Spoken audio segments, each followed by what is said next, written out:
মাঝে মাঝে আল্লাহ আমাদেরকে দুঃখ কষ্ট দিয়ে পরীক্ষা করতে চান, এগুলো আমাদের জন্য খারাপ নয়। এই দুঃখ কষ্ট বিপদ আমাদের কোমরকে সোজা করে, আমাদের পায়ের মাটিকে শক্ত করে, চিল্লায় বলেন ঠিক কিনা? প্রতিকূল পরিবেশে কিভাবে বাঁচতে হয় এই দুঃখ কষ্ট আমাদেরকে শিখায়। এজন্য মুমিন বান্দার বৈশিষ্ট্য হচ্ছে দুঃখ কষ্ট বেদনা জ্বালা এগুলোতে সে আপসেট হয় না, সে হাল ছেড়ে দেয় না, সে ভরসা রাখে একজনের উপর, চিল্লায় বলতে হবে তিনি কে? কারণ মুমিন জানে রাত্রি যত গভীর হয় অন্ধকার তমানিসা ভেদ করে সুবহে সাদিক হয়। মুমিন জানে গর্ভবতী নারীর পেটের ব্যথা যেই দিন বাড়তে থাকে ওই দিনই নতুন মেহমান আগমনের সময় ঘনাতে থাকে। মুমিন জানে তার জীবনে দুঃখ কষ্ট বিপদ যত বাড়তে থাকে সুখের দিন কাছে আসতে থাকে। এজন্য মুমিনের হারাবার কিছু নেই। ফাইন্না মাআল উসরি ইউসরা, ইন্না মাআল উসরি ইউসরা। নবী হে, কষ্টের পরেই আছে আনন্দ, দুঃখের পরেই আছে সুখ। আপনি সমস্যায় পড়েছেন, ওই সমস্যার সমাধানও আছে না নেই? এই পৃথিবীতে এমন কোন সমস্যা আছে যেটা সমাধান নেই? কথা বলেন। সমস্যা তৈরি করেছে কে? আবার সমাধানও দিয়েছে কে? Allah doesn't create a lock without its key. Allah কখনো চাবি না বানাইয়া ওইটার তালা বানায় নাই। কথা কন।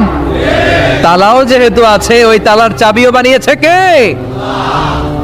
মা আনজালাল্লাহু দান ইল্লা আনজালাল্লাহু লাহু শিফা।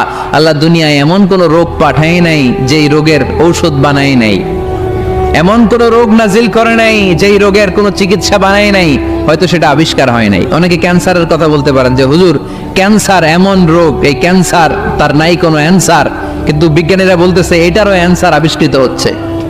সুবহানাল্লাহ কইবেন না? কিছু কিছু ক্ষেত্রে হয়েও গিয়েছে। এজন্য দুঃখের পরেই আছে সুখ, কষ্টের পরেই আছে আনন্দ। এই দুনিয়াটাই এরকম, কষ্টের পরই আনন্দ। দেখবেন তারাবির নামাজ 20 রাকাত পড়তে কষ্ট লাগে না? কোমরে ব্যথা, হাঁটুতে ব্যথা, কিন্তু 20টা রাকাত যখন শেষ করে মসজিদ থেকে বের হই একটা আনন্দ আছে না নাই? কষ্ট করে পরীক্ষার জন্য প্রিপারেশন নিলেন আপনি কয়েক মাস, কিন্তু ফলাফল যখন ভালো হয় তখন একটা আনন্দ আছে না নাই? সারাদিন রোজা রাখলেন রমজানে, কি কষ্ট, তৃষ্ণায় গলা ফেটে যায়, কিন্তু ইফতারির সময় যখন রুহ আফজা শরবতটা খাই কেমন লাগে? একটা আনন্দ আছে না নাই? এজন্য আল্লাহ বললেন فإن مع العسر يسرا إن مع العسر يسرا।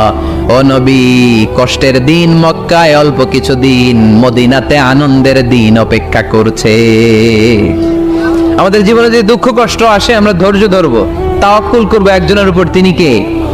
কারণ আমরা বিশ্বাস করি কষ্টের দিন এটা চিরকালের জন্য নয়, সামনে আনন্দের দিন আমাদের জন্য সেট করে রেখেছে কে?